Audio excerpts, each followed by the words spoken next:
Hello friends, आज की इस वीडियो में हम लोग क्लास 10 के एनसीईआरटी गणित विषय के अंतर्गत चैप्टर 1 वास्तविक संख्याओं के जितने टाइप के बहुविकल्पी क्वेश्चन होने वाले उनको सोल्व कर रहे हैं। पिछले वीडियो में हमने 2-3 टाइप के क्वेश्चन सोल्व कर दिए हैं। अगर आपने नहीं देखा तो देख लीजिएगा। अगर आप भी बोर्ड एग्जाम में बहुविकल्पी में मैथ में 20 में 20 लाना चाहते हैं तो ये वीडियो आपके लिए बहुत इंपॉर्टेंट होने वाली है, क्योंकि इस वीडियो में हम लोग पहले चैप्टर के जितने टाइप के ऑब्जेक्टिव क्वेश्चन बनने वाले उसको सोल्व करने वाले हैं। तो हमारा पहला क्वेश्चन क्या कहता है, आइए देख लेते हैं। तो दो संख्याओं का एलसीएम और एचसीएफ क्रमशः 182 व 13 है। दो संख्याओं जिनमें से एलसीएम 182 है और एचसीएफ 13 है तथा एक संख्या 91 है और एक संख्या 91 है तो दूसरी संख्या ज्ञात कीजिए। तो सबसे पहले हम इसका सूत्र समझ लेते हैं कि इसका सूत्र क्या होता है। अगर सूत्र तुमको पता होगा तो ये तुरंत ही निकल आएगा। तो हमारा सूत्र होता है दो संख्याओं का गुणा, दो संख्याओं का गुणा बराबर एलसीएम गुणे एचसीएफ। अब आइए हम लोग इसकी मान देख लेते हैं क्या दिया है।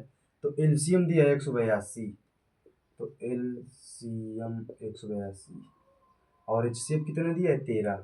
और आप एक ये बात याद रखिए कि एलसीएम एचसीएफ से हमेशा ज़्यादा होगा, जो ज़्यादा होगा वो एलसीएम ही है 13। तो कह रहा है दो, ये पहली संख्या है 91 तो दूसरी संख्या ज्ञात कीजिए। तो दो संख्याओं का गुणा, तो एक संख्या हमको पता है तो 91 रख लिया गुणे। मान लो हमको दूसरी संख्या नहीं पता तो हमने गुणे में रहने दिया दूसरी संख्या बराबर एलसीएम कितना है, एलसीएम 182 गुणे एचसीएफ कितना है 13। अब ये गुणे वाला बटे में चला जाएगा तो दूसरी संख्या बराबर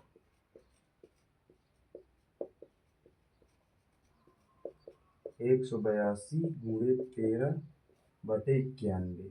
अब इसको काट दो तो 13 सत्ते 91 7 बार में। अब इसको 7 से काटो तो 7 दूनी 14, 4 बचा तो 7 छन 42।